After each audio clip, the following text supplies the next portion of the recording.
Hello, मी प्रतिमा beauty पार्लरमधून. तर तुम्ही माझं चॅनल बघत असाल तर प्लीज सबस्क्राईब करा, शेअर करा, लाईक करा. तर आज हा व्हिडिओ काढत आहे की आज मेहंदीसाठी एक क्लायंट आली होती माझ्याकडे. त्यांना मेहंदी करायची होती. तर तुम्ही बघत असाल की त्यांनी मेहंदीचे पॉकेट आणलेले. तर मी मेहंदी काढत आहे बाउलमध्ये.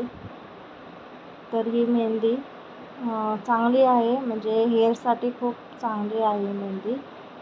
आणि माझे क्लायंट स्वतः घेऊन येतात, कारण त्यांना दुसरे कलर्स ते आवडत नाही, त्याच्यामुळे ते स्वतः आणतात आणि मग मी त्यांना ते लावून देते. आणि त्यांना ते लावलेलं खूप आवडतं, म्हणून ते नेहमी माझ्याकडेच येत असतात मेहंदी लावायला, कारण त्यांना जी माझी पद्धत आहे ती खूप आवडते, म्हणून ते माझ्याकडं सारखे येत असतात. तर बघितलं असेल मी आता पाणी टाकून त्याला मिक्स केलेलं आहे. आणि खूप छान आहे ही मेहंदी. अशी प्रत्येक मेहंदीसारखी नाही की घट्ट, म्हणजे नाही का एकदम बबल्स असण्यासारखी, तसं नाही आहे, लगेच ती प्लेन होती. तर मेहंदी लावतानासुद्धा तुम्ही ग्लोव्ज घालत जावा, कारण आपले हात खराब नाही झाले पाहिजे. आणि काम पण आपलं कसं प्रोफेशनल दिसलं पाहिजे, त्यासाठी आपले हे ग्लोव्ज असणं खूप गरजेचं आहे, म्हणजे क्लायंटलाही चांगलं वाटतं. त्यानंतर आपण क्लायंटचे केसांमधला जो काही गुंता आहे तो सर्व काढून घ्यायचा. त्यांचे केस पूर्ण क्लीन करायचे.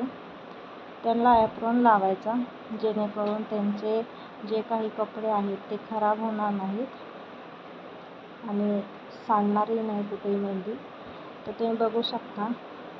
तर आमच्या क्लायंटचे पुढच्या बाजूलाच खूप व्हाईट केस झाले होते, त्यासाठी मला त्यांना पहिलं फ्रंटलाच लावावं लागली मेहंदी, कारण खूप व्हाईट केस आहेत त्यांचे. आणि तुम्ही म्हणत असताना ब्रशने का लावत नाही? मला ब्रशने लावण्यापेक्षा हाताने खूप छान वाटतं लावायला, कारण हाताने ही सगळीकडे मेहंदी बसली जाते.